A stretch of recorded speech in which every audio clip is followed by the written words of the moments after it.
നമസ്കാരം. ഞാൻ ഡോക്ടർ ബീന. എൻ്റെ കണ്ടതും കേട്ടതും ഉൾക്കൊണ്ടതും എന്ന പങ്ക്തിയിലേക്ക് എല്ലാവർക്കും സ്വാഗതം.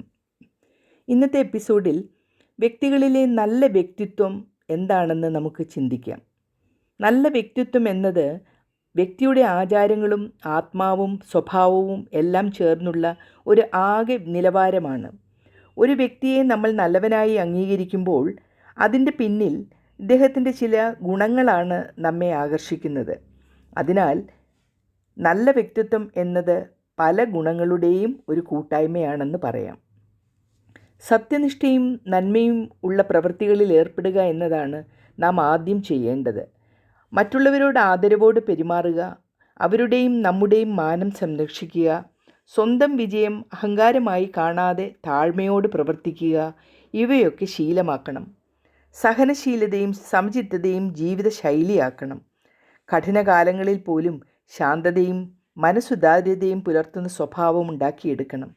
ചെയ്യുന്ന പ്രവൃത്തികൾ ഉത്തരവാദിത്വത്തോടെ ചെയ്യുകയും ചെയ്ത കാര്യങ്ങൾക്ക് ഉത്തരവാദിത്വം ഏറ്റെടുക്കുകയും പിഴവുകൾ മറയ്ക്കാതെ നേരിടുകയും ചെയ്യാൻ നാം ശ്രദ്ധിക്കണം. മറ്റുള്ളവരുടെ പ്രശ്നങ്ങളിൽ പങ്കാളിയാകാനുള്ള കരുണയും സഹാനുഭൂതിയുമുള്ള മനസ്സ് കാണിക്കുക. ഏത് പ്രതിസന്ധികളിലും ധൈര്യവും ആത്മവിശ്വാസവും കൈവിടാതെ മുന്നോട്ടു പോകാനുള്ള മനസാന്നിധ്യം ഉണ്ടാക്കിയെടുക്കുക. കുടുംബത്തിലും സമൂഹത്തിലും സ്വതന്ത്രമായും ചുമതലയോടും ഉത്തരവാദിത്വത്തോടും കൂടെ പ്രവർത്തിക്കുക. കൂടാതെ ശ്രദ്ധയോടെ മറ്റുള്ളവരെ കേൾക്കുന്ന ശീലവും സഹപ്രവർത്തന മനോഭാവവും നല്ല വ്യക്തിത്വത്തിൻ്റെ ലക്ഷണങ്ങളാണ്.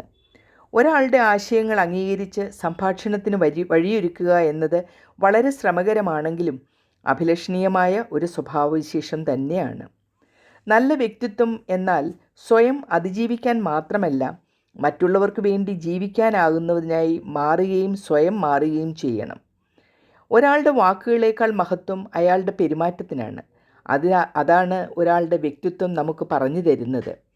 നല്ല വ്യക്തിത്വമുള്ള ഒരു വ്യക്തി എങ്ങനെ ഇരിക്കും എന്ന് ഒരിക്കലൊരു ഗുരുവിനോട് ശിഷ്യന്മാർ ചോദിച്ചു. അദ്ദേഹം ചിരിച്ചുകൊണ്ട് പറഞ്ഞു, ഈ ലോകം ആർക്കും ശാശ്വതമല്ല.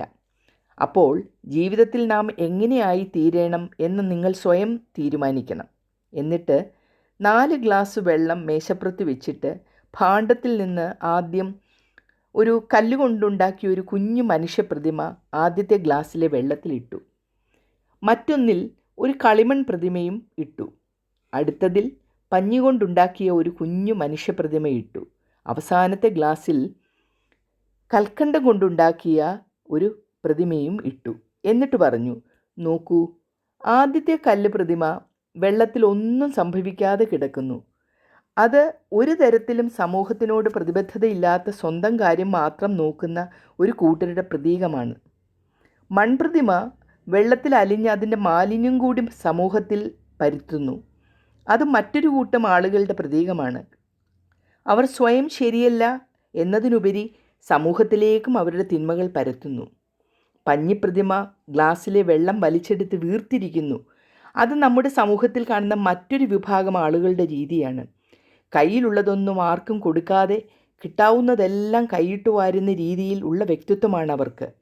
അവർക്ക് സ്വന്തം കീശ വീർപ്പിക്കാനും സ്വന്തം താല്പര്യങ്ങൾക്ക് വേണ്ടി ജീവിക്കാനും മാത്രമാണ് താല്പര്യം.